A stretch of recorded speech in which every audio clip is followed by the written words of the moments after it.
Invitée de chez Jordan ce 27 juin, Caroline Barclay se confie sur son histoire d'amour avec Eddie Barclay. Elle a notamment révélé la partie d'héritage qu'elle perçoit encore aujourd'hui. Caroline Barclay, désormais à la tête d'une entreprise immobilière et de relations publiques, a connu une vie passée plus axée sur les paillettes. Elle était notamment la 8e et dernière épouse du célèbre producteur de musique et de théâtre Eddie Barclay.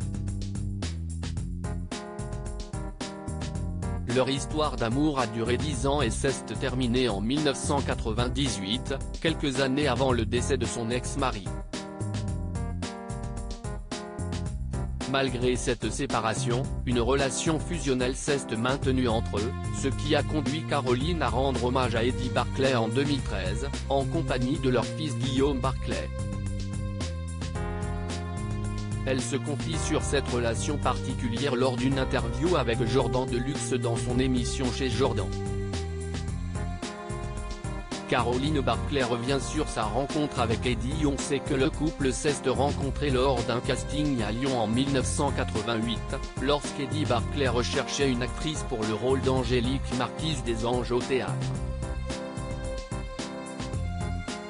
Le coup de foudre a été instantané, et ils se sont mariés la même année. Caroline explique « J'étais en fac de droit. Je vais à ce casting pour rigoler avec 2 amis, et Eddie Barclay flash sur moi. » Elle raconte que le producteur l'a ensuite contacté par l'intermédiaire de son assistante et l'a invité à déjeuner en compagnie de personnalités telles qu'Olivier de Kersauzon. Beaucoup d'humour, ça fusait, se rappelle-t-elle.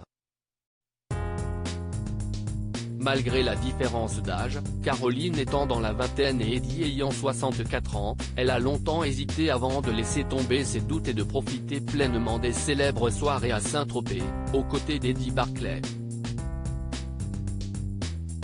Caroline Barclay perçoit une somme calculée au prorata des années de mariage, une partie de réversion de sa retraite et ce 27 juin sur C8, Caroline Barclay, qui a évoqué les relations entre Johnny Hallyday et son ex-mari, est aussi revenue sur son histoire d'amour avec Eddie. Et depuis sa mort, la femme d'affaires perçoit une partie d'héritage du célèbre producteur. Je touche, si est pas énorme, au prorata des années de mariage, une partie de réversion de sa retraite, mais qui réduit d'année en année. Je suis sa dernière femme, la plupart de ses femmes sont décédées, enfin la mère de son fils est toujours là mais elle n'a pas été mariée très longtemps avec lui donc au départ je devais toucher dans les 1000 et quelques euros et maintenant dans les 700 € je crois. J'ai même pas fait de démarche. Ça tombe tout seul. J'ai jamais pris aucune aide pour mes enfants auxquels j'avais droit, conclut-elle.